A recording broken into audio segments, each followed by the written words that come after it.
नमस्कार बच्चों। कल के तासिका को हमने जो आपके किताब में से वारिस कौन है, वारिस कौन, यह पाठ को हमने शुरुआत की है।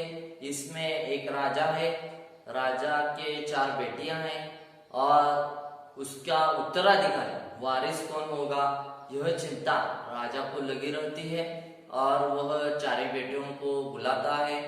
इसके बाद वह 100 गेहूं के दाने उन्हें देता है और 5 साल बाद वह उनसे मांगता है। तो क्या होता है, 3 बेटियों ने क्या क्या किया, इसका हमने वर्णन देखा है। आगे क्या होता है यह देखने वाले हैं आज। तो चलिए देखते हैं क्या होता है।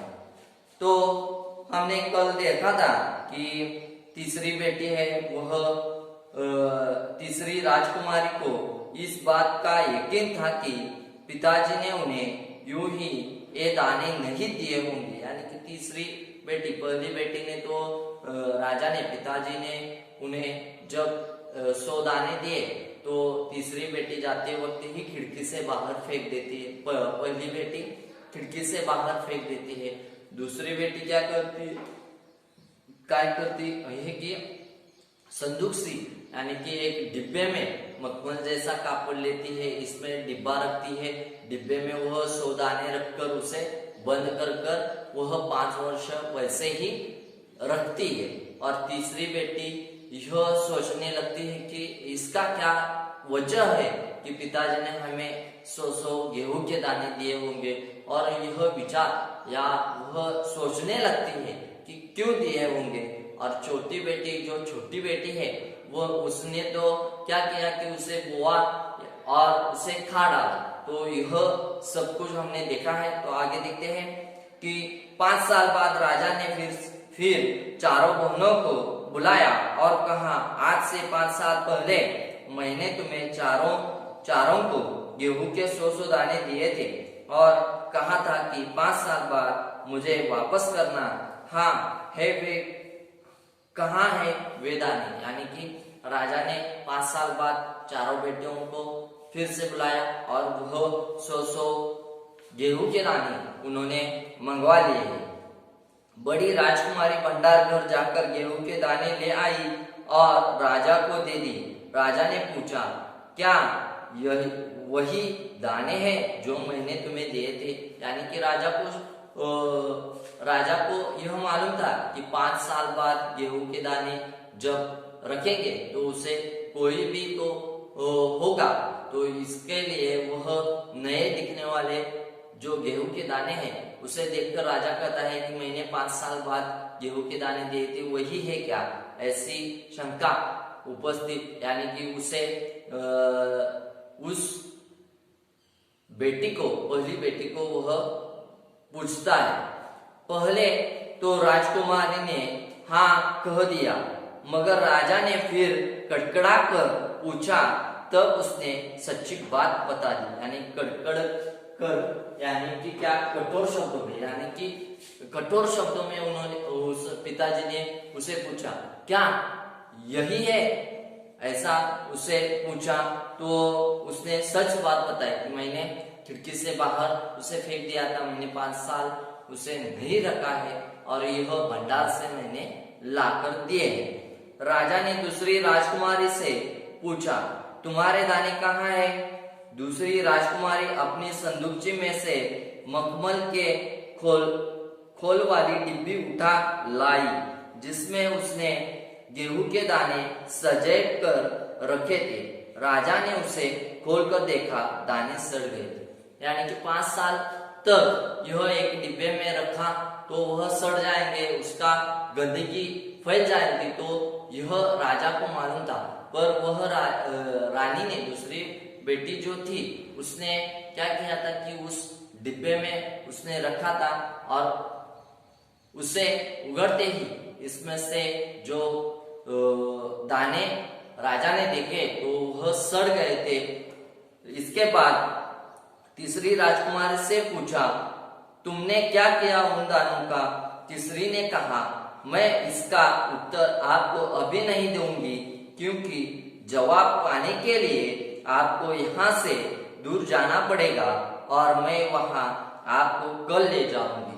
यानी कि क्या किया था कि तीसरी बेटी ने उसे उस दानव को 5 साल उसने जमीन में उसे बो दिए थे और उससे गेहूं के अन्य अनाज को उन्होंने पैदा किया था। तो इसमें गेहूं के उसे भंडार में ज्यादा उसे गेहूं मिले थे। तो यह देखने के लिए राजा को यानी कि पिताजी को वह तीसरी बेटी कहती है कि यह आज मैं आपको नहीं ले जा सकती, कल मैं उस जगह ले जाऊंगी, ऐसे तीसरी बेटी कहती है। राजा ने अब चौथी और सबसे छोटी राजकुमारी से पूछा। उसने उसकी बेपरवाही से जवाब दिया, उन दानों की कोई कीमत है पिताजी? वैसे तो ढेरों दाने भंडार में पड़े हैं, आप तो जानते हैं ना, मुझे गेहूं के बुने दाने बहुत अच्छे लगते हैं, सो मैं उन्हें बुनवा कर खा गई।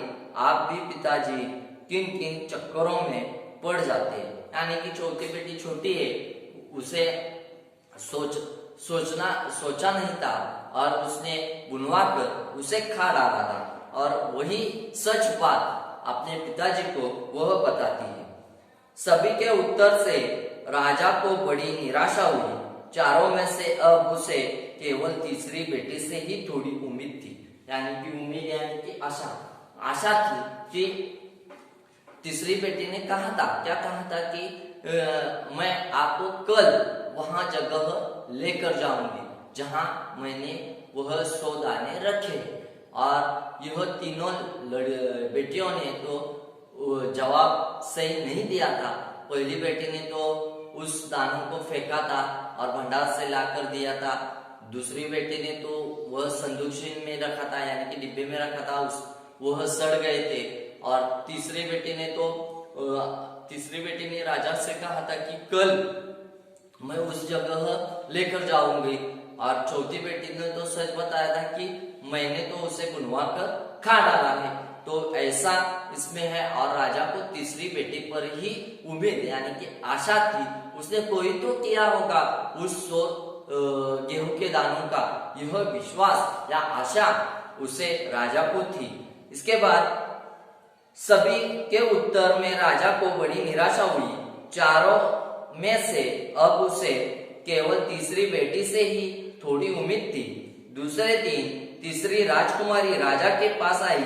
उसने कहा, चलिए पिताजी, आपको मैं दिखाऊं कि गेहूं के वे दाने कहाँ हैं। यानी कि दूसरे दिन राजा को वह लेकर वहां जहां उन्होंने 100 दाने रखे हैं वहां लेकर गई। राजा रथ पर सवार हो गया। रथ महल नगर पार करके खेत की तरफ बढ़ चला।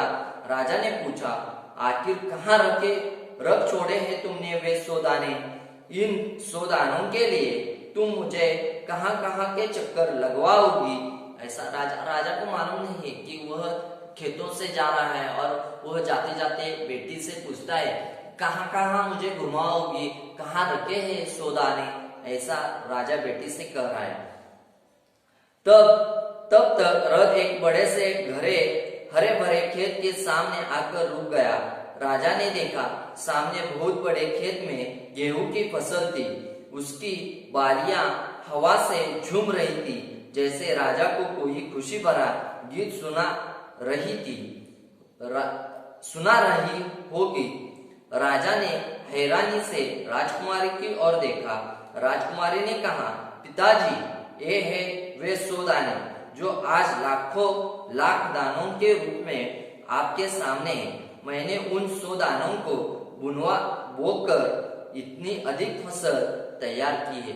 यानी कि जो फसल उस तीसरी बेटी ने लाई थी, इसमें वह खेत में जाकर रुकते ही और वहां जाकर बेटी कहती है, वो आपने दिए थे वह 100 गेहूं के दाने यहाँ मैंने बुनवाए और इससे 5 साल मैं गेहूं के लाखों दानों को मैं इकट्ठा कर रही हूँ, ऐसा उस तीसरी बेटी ने कहा है। इसके बाद क्या होता है कि राजा ने उसे गले लगाया।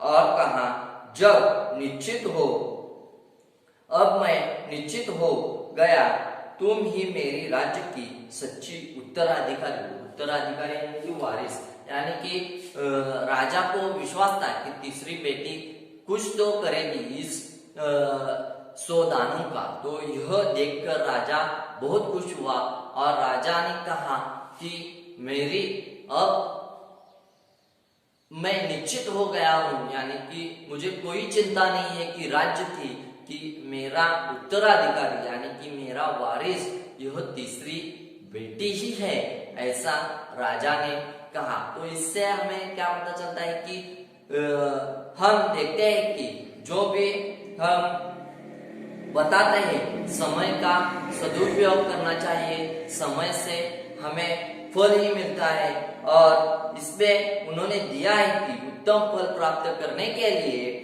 आपको क्या साधनों का और सदुपयोग करना चाहिए और समय और साधनों का सही सदुपयोग करना चाहिए। ऐसे इसमें से इस पाठ से हमें सीख मिलती है। तो यहाँ यह पाठ खत्म होता है। आपको क्या करना है कि इसका जो स्वाध्याय है आपको वही में लिखना है और इसके बाद इसका फोटो हमें भेजना है। तो आज हम यहाँ पर रुकते हैं।